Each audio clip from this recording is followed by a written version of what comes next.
Hey, this is the weekly astrology for April 25th, 2016. Before the end of the week, we'll enter into a Mercury retrograde era lasting approximately 3 weeks. This period of time does not account for the shadow period, however, which is the span of the journey over which Mercury appears to glide backwards. When a planet stations retrograde, it appears to traipse backwards over a number of degree points it had previously traversed. Hence the term retro. As the planet turns and stations direct or forward, it must cover those same degrees on its return journey. That period of time is called the shadow period simply because it is the cosmic realm over which the planet has been moving. Many astrologers consider the shadow period to hold a tempered influence of a similar type as the actual retrograde, although not as cautionary perhaps. The reason retrogrades get such a bad rap is that many believe them to be periods of distraction.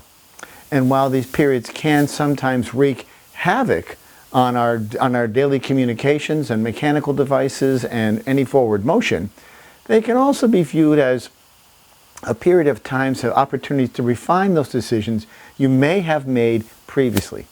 In this regard, they can be quite beneficial and allow us to review decisions we may have made in haste.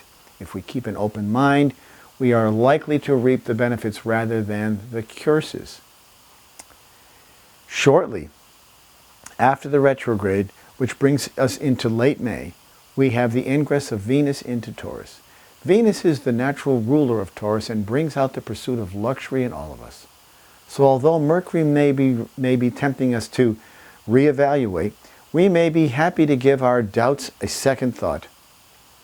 The ground becomes fertile, the trees begin to grow buds, and the air is rich with the pungent fragrance of the cleanliness and renewal.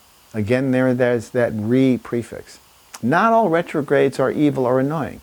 They are more often than not a time of reflection, reconsideration, and reinvention.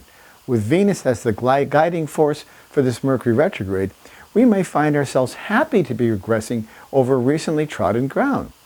While the time is short and the planets are swift in their accompaniment of Mercury, the co-joining of the Sun, Moon, Venus, all in consort with Mercury over the coming weeks, may find us longing for a return of these days. Listen each week to Turning of the Wheel podcast on iTunes.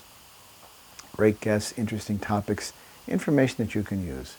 I'm a professional astrologer, and contact me if you want some advice about where you're headed in your life. My website is turningofthewheel.tv and turningofthewheel.com. You can contact me directly via email or call me at 978-393-1036. And I want to take just a moment out to let the world know, at least in this format, how much I appreciated Prince and how much I'm going to miss him. Purple Rain. Take care.